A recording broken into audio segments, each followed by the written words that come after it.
Menyongsong Indonesia Emas melalui kesadaran hukum remaja, masyarakat yang aman dan sejahtera. Visi Indonesia Emas adalah suatu program jangka panjang yang melibatkan semua elemen yang ada di Indonesia. Oleh karena itu, salah satu upaya yang harus diperhatikan adalah kesadaran hukum bagi remaja. Keterlibatan remaja merupakan hal yang penting dalam mewujudkan Indonesia Emas, karena merekalah yang akan mewarisi Indonesia di masa depan. Selain itu, pemerintah juga harus memperhatikan penegakan hukum yang ada di Indonesia. Bahkan baru-baru ini, Presiden Republik Indonesia Joko Widodo dalam acara peringatan Hari Bayangkara ke-77 menyampaikan, jangan ada lagi persepsi tajam ke bawah, tumpul ke atas. Hal ini tentu menjadi evaluasi besar bagi penegak hukum di Indonesia. Oleh karena itu, jika saya menjadi lembaga legislatif, yang akan saya lakukan adalah pertama, dengan melakukan pelatihan dan evaluasi terhadap penegak hukum agar berintegritas dan menjadi contoh kepada masyarakat. Kedua, bekerjasama dengan Kemenkumham dan Kominfo untuk memperluas akses informasi hukum yang merata dan relevan bagi masyarakat. Saya juga akan bekerjasama dengan Kemendikbud pada Komisi 10 untuk penguatan pendidikan hukum dan mengintegrasikan dalam kurikulum sekolah.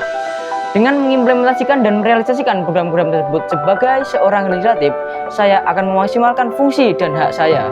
Melalui fungsi legislatif, saya akan melakukan amandemen terhadap undang-undang yang kontroversi, utamanya yang dapat mengurangi hak suara masyarakat kepada pemerintah. Karena dapat mengurangi kebodohan hukum terhadap remaja. Seperti pada RKUHP pada pasal 218 tentang kritik terhadap presiden dan wakil presiden akan dipidanakan. Pada fungsi ini, saya akan menyesuaikan dan evaluasi terhadap program pemerintah yang menimbulkan kasus-kasus seperti pada pembuatan SIM dinilai sulit oleh masyarakat, menjadikan banyak sekali kasus pelanggaran dan penguapan. Pada fungsi anggaran, saya akan memperkuat dan meningkatkan anggaran kepada Kemendikbud yang mengintegrasikan pemahaman hukum kepada kurikulum sekolah, dan untuk memperluas informasi hukum yang relevan kepada Kemenkumham dan Kominfo.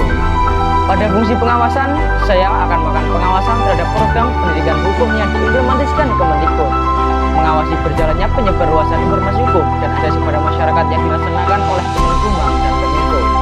Selain itu, saya juga akan mengawasi segala proses penegakan hukum dan memperhatikan undang-undang yang baru disahkan. Melalui berbagai upaya yang telah disusun tersebut secara komprehensif dan berkelanjutan, diharapkan dapat tercipta remaja yang kenal hukum agar menjadikan masyarakat yang aman untuk menyongsong visi Indonesia Emas. Saya, Dava Hikari Sukmadinata, Dapil 3 Jawa Timur, siap mengikuti dan andil dalam Parlemen Remaja 2023.